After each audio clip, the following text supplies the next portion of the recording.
हिकायात औलिया में दर्ज है कि एक शख्स को अपनी बीवी से निहायत मोहब्बत थी। एक रोज वो अपने घर में दाखिल हुआ तो ये देखा कि उसकी बीवी ज़ारो कतार रो रही है। उस नेक शख्स ने जब बीवी से रोने का सबब पूछा तो उसकी बीवी ने जवाब दिया कि हमारे सेहन में लगे दरख्तों पर बैठे परिंदे अक्सर औकात मुझे बिला शरई हिजाब के देखते हैं और मुझे डर लगता है कि कहीं इसमें अल्लाह ताला की नाफरमानी और गुनाह का इर्तकाब न हो रहा हो कि जिसका मुझे एक दिन हिसाब देना पड़ गया तो मैं क्या करूंगी। बस यही बात सोचकर और ये बात देखकर मैं रो रही हूँ। ये जवाब सुनकर शौहर बेहद खुश हुआ और उसकी इस कदर पाकबाजी और जज्बा खुदा खौफी को देखकर उसने आलमे बेखुदी में अपनी बीवी का माथा चूमा और फौरन कुल्हाड़ी लेकर सहन में लगे उन दरख्तों को काट डाला। इस हिकायत में आगे चलकर बयान होता है कि एक रोज वो शख्स अपने काम से फारिग होकर अपने रूटीन के वक्त से कुछ पहले अपने घर वापस आया तो उसने क्या मंजर देखा कि उसकी वही पारसा बीवी अपने आशिक की बाहों में लिपटी सो रही है। ये नाकाबिल यकीन दिलखराश मंजर देखकर उसने कुछ न किया,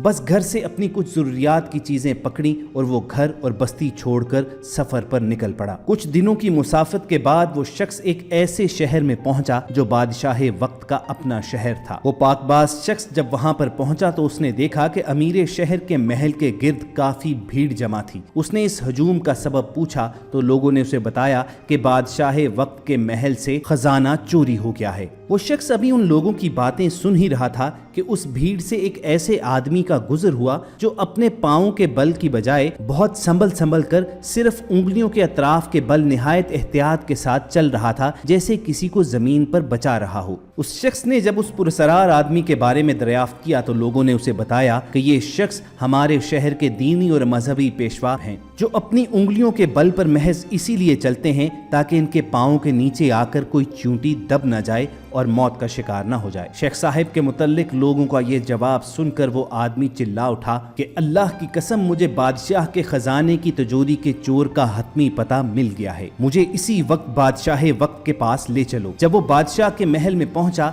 तो इब्तदाई बातचीत के बाद उस आदमी ने अर्ज किया कि बादशाह सलामत, आपके खजाने की तिजोरी का चोर कोई और नहीं बल्कि आपके शहर के मजहबी और दीनी पेशवा शेख साहिब ही हैं। ये सुनकर बादशाह और दरबारियों ने गुस्से और ताज्जुब का इजहार किया तो वो आदमी गोया हुआ कि अगर इस इल्जाम में मुझे झूठा पाया जाए तो मेरा खून आप पर माफ है। बादशाह वक्त ने उस शख्स का इतना पुख्ता यकीन से भरा हुआ जवाब सुना तो फौरन मजहबी पेशवा को दरबार में हाजिर होने का हुक्म दिया। उसे गिरफ्तार करके दरबार में लाया गया और पूछगिछ और तफ्तीश के बाद आखिरकार शेख साहिब ने अपना जुर्म तस्लीम कर लिया। शेख साहिब के इकरार जुर्म के बाद वो बादशाह उस शख्स से मुखातिब हुआ और कहा कि तुम ये बताओ कि तुम्हें आखिर कैसे मालूम हुआ कि चोर यही शख्स है, जबकि वो अपनी ज़ाहिरी शक्ल सूरत और वज़ाकता से इंतहाई नेक, सालिहा और पारसा दिखता है। बादशाह के सवाल का इस आदमी ने जो कीमती जवाब अपने साबका तजुर्बात की रोशनी में दिया वो ये था कि जब भी इजहार पारसाई में मुबालगा आराई हो रही हो और जब भी नेकी के बयान में हद से ज्यादा दिखावा नजर आए तो ये जान लो